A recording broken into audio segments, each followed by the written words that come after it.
Este é o nosso capítulo 17 sobre o resumo cronológico dos 4 evangelhos.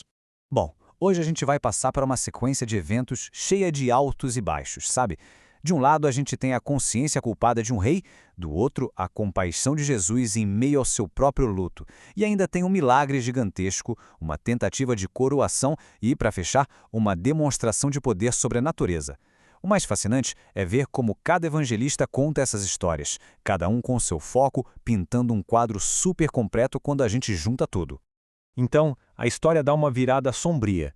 A fama de Jesus começa a crescer tanto que chega aos ouvidos do governante da região, Herodes Antipas. Só que, para ele, essa notícia não traz admiração não, traz pavor. Desperta uma culpa antiga e mexe numa ferida que ainda estava bem aberta. Olha que interessante. Enquanto o povo ficava debatendo se Jesus era Elias que voltou ou talvez um outro profeta antigo, a cabeça de Herodes foi para um lugar muito mais sombrio e pessoal. Ele se convenceu de uma coisa. É João Batista. Ele ressuscitou dos mortos. Era o profeta que ele mesmo tinha mandado matar. Pura paranoia alimentada pela culpa, né? E para a gente poder entender o tamanho desse medo, tanto Mateus quanto Marcos fazem uma pausa na história principal. Eles nos levam num flashback para contar os detalhes da trágica morte de João Batista. A sequência de eventos é bem direta e brutal. João Batista criticou Herodes abertamente por ter se casado com Herodias, que era a mulher do irmão dele. Isso foi suficiente para ele ser preso.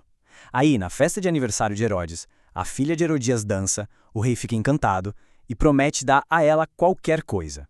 A mãe, claro, se aproveita, e a menina pede a cabeça de João Batista numa bandeja. Herodes, preso pela própria palavra, acaba ordenando a execução.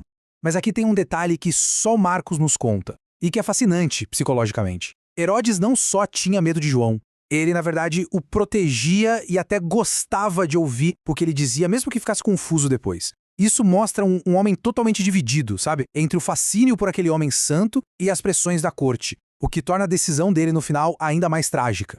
Quando a notícia da execução do primo, João, chega a Jesus, o impacto é enorme. Ele tenta se afastar, pega um barco para um lugar isolado, provavelmente para viver seu luto. Mas a busca por sossego não dura muito.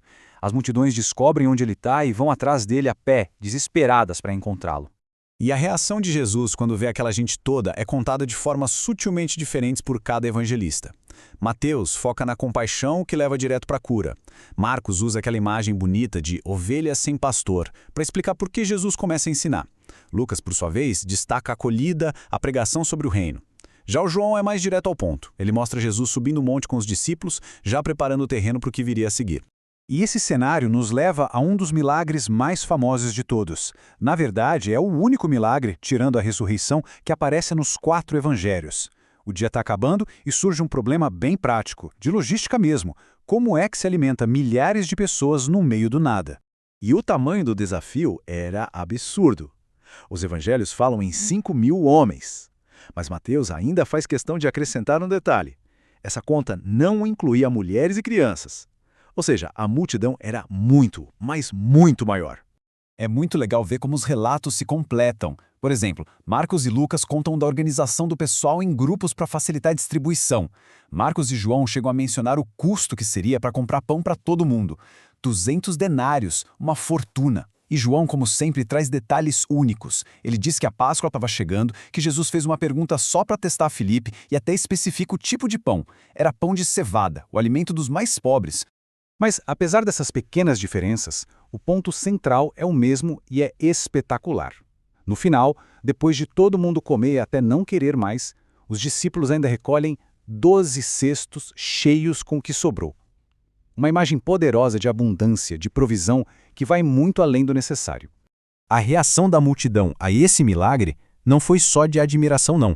A coisa tomou um rumo político, um fervor que levou a um momento de altíssima tensão e que, curiosamente, só um dos evangelistas decidiu relatar.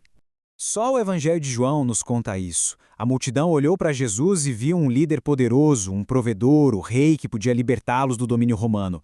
E eles decidiram coroá-lo ali mesmo, à força. Mas Jesus percebe a intenção e, na mesma hora, sai de cena, rejeitando completamente essa ideia de um Messias político terreno. A urgência de Jesus nesse momento é quase palpável. Ele praticamente empurra os discípulos para dentro do barco e manda que eles vão na frente, para o outro lado do lago. Enquanto isso, ele mesmo fica para acalmar e dispersar a multidão. Era essencial desmontar aquela situação explosiva e deixar bem claro qual era a sua verdadeira missão. Com essa crise resolvida, a cena muda totalmente. Agora a gente está no meio do mar da Galileia, de noite. Os discípulos estão sozinhos no barco, lutando contra um vento forte, e Jesus está no monte orando. Tenta imaginar a cena. Já é de madrugada, eles estão exaustos de remar contra o vento, o barco sendo castigado pelas ondas, e de repente, no meio da escuridão, eles veem uma pessoa andando sobre a água, vindo na direção deles. A reação imediata é puro pavor. Eles gritam, achando que é um fantasma. E é nesse momento que Mateus nos dá um episódio exclusivo que só ele conta. Pedro, sempre impulsivo num ato de fé, grita para Jesus e pede para ir até ele, andando sobre as águas também. Por um instante, ele consegue, ele sai do barco e anda. Mas aí, ele desvia o olhar de Jesus, repara na força do vento, o medo bate e ele começa a afundar. No último segundo, Jesus estende a mão e o salva. É uma historinha perfeita sobre como a nossa fé pode oscilar. E o final desse evento mostra talvez a diferença mais chocante entre Mateus e Marcos. Em Mateus, o resultado é um momento de clareza e adoração. Os discípulos declaram, verdadeiramente tu és o Filho de Deus. Agora em Marcos, a reação é completamente oposta. É espanto, incompreensão total.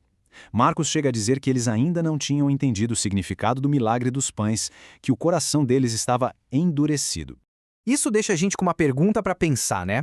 Qual desses relatos descreve melhor a jornada dos discípulos? São esses lampejos de fé genuína, como Mateus mostra, ou é essa dificuldade constante de entender, como Marcos sempre faz questão de frisar? Ou talvez a verdade esteja justamente na mistura dos dois, refletindo a natureza complexa e cheia de altos e baixos da nossa própria fé. E se você gostou desse vídeo, se inscreva no canal, deixa o like e se quiser clique no card que está aparecendo para ver a playlist completa.